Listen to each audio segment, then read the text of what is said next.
It's time to do some maintenance on this guitar. This is an Epiphone Les Paul Jr. This was a guitar that was probably bought it around 2010 or so. And a little after that, they started putting them in Rock Band kits, I guess, what do you call it? Come with a game and it would come with a guitar so you could play along. Um, and so there's a lot of these out there. And many people told me how great this guitar is. So before I start to do some modifications on it, further modifications and maintenance on it, I'm going to show you where I'm at, and how we got to this point. So first of all, this guitar came with just your kind of bland Epiphone humbucker. If it's like anything like the ones I just pulled out of my Les Paul 100, it was wound really hot. So I went to the guitarfetish.com and found a humbucker size P90 to put it in the bridge. At the time, I was kind of enthralled with the Les Paul Juniors, and rather than spending a couple $100 to get a Gibson when I didn't really need one, then I kind of came up with the idea to fix this. As part of the upgrade, I also put in these nicer potentiometers. These are CTS pots, and it looks like I've got a Mallory 150 tone cap. I did have to make the holes a little bigger to be able to mount these potentiometers in here. I had a little chip out in doing that, and I think I've explained in my Les Paul 100 video how to avoid doing that. At least a good way that worked for me. And then as we flip it over, I got these amber top hat knobs on where it had this black speed knobs before. One of the things I hadn't touched yet on this guitar are these tuners. They've been working really good for me. Never really have it go way out of tune or anything like that. But I recently, I guess, downgraded kind of a vintage guitar that I had by putting knobs on its original tuners and putting those back. So there are these tuners that I had bought at the time for replacements that were used on that guitar, and these were also used on the original Gibson Les Paul Juniors. Now I've done a little bit of a little preliminary check to see if these would fit, and it looks like there's a good chance they will. So as I take the strings off, I'm going to install these tuners on and see how they fit. This guitar had been using size 11s just because I had a good deal on them on like a Black Friday sale or something like that. But I've been hearing that all the rage about smaller gauge strings. So this is a set of 9s that people say do something different, I guess, and are easier to play. So I'm going to give them a shot. And if on this guitar, this is probably my most played beater guitar that I have.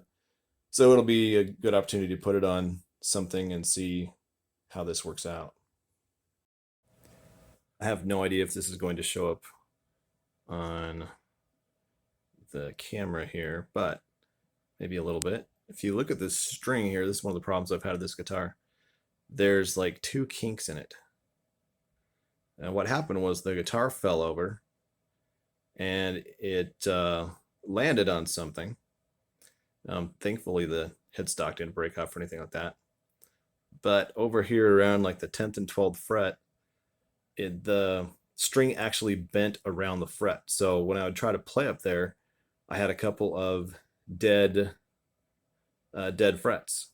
And so for a while, I thought I had ruined the guitar until I kind of looked a little bit closer and could see that there indeed is a ding in the string, and I'd never seen that before. So maybe if you've got some fret buzz, have a look at that and see if maybe you dropped your guitar and you've got this sort of an issue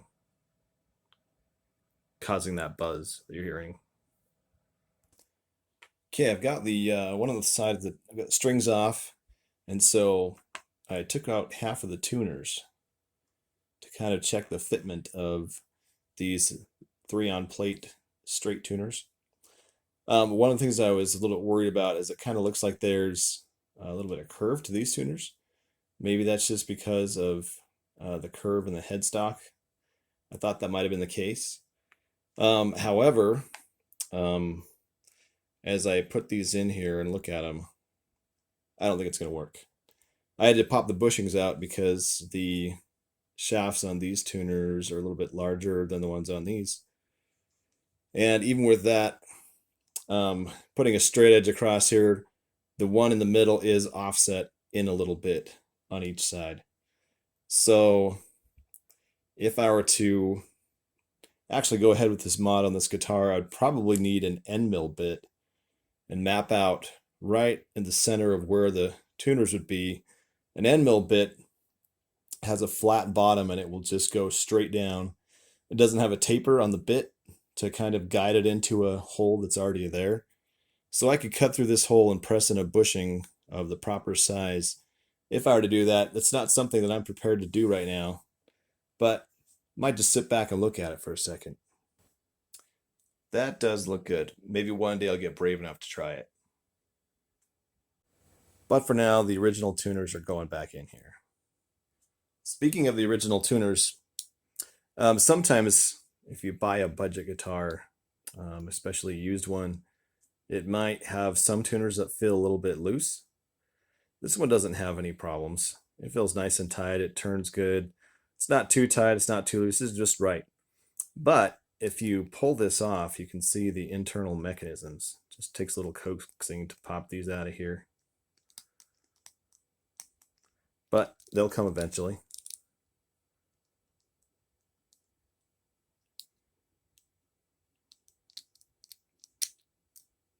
It might help to put it up on the, push it up on the top of the shaft there. So here you can see the internals on this. There's not much to them. But sometimes what that looseness is caused by is there's this kind of, these fingers that go around this shaft here. And if you drop the guitar and you get some sort of a force going like this, one of these sides can actually pop loose. So if your tuner feels a little bit loose, one of the things you can try is to get some nice pliers and just gently push until you get just the tiniest movement is all it takes. You can also maybe put it in a vise if that's would fit in a vise and just make tiny movements. And then after you make an adjustment, turn the tuner and stop when it gets just right. So I've done that a couple of guitars before and it's really changed the feel of the guitar. I don't think I've documented that because I'm usually too excited when I put a guitar together to stop and do all this stuff. But tonight I thought I'd take the time to show that. So this is how to tighten the tuners on these tuning pegs on these cheap tuners. Okay, I've taken all the hardware off and I'm going to do some work on the neck. First of all, what I'm going to do is I'm going to clean the fretboard with some naphtha, maybe even some steel wool if I need to. And then what I'm going to do is I'm going to polish the frets. After the naphtha is all dried and the frets are polished, I'm going to use some fretboard conditioner.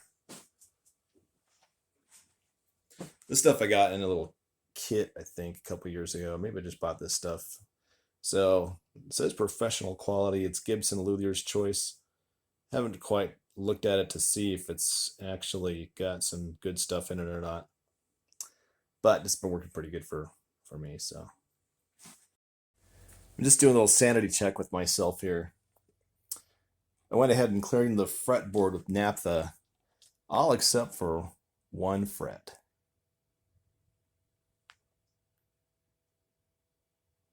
See if you can figure out which one it is.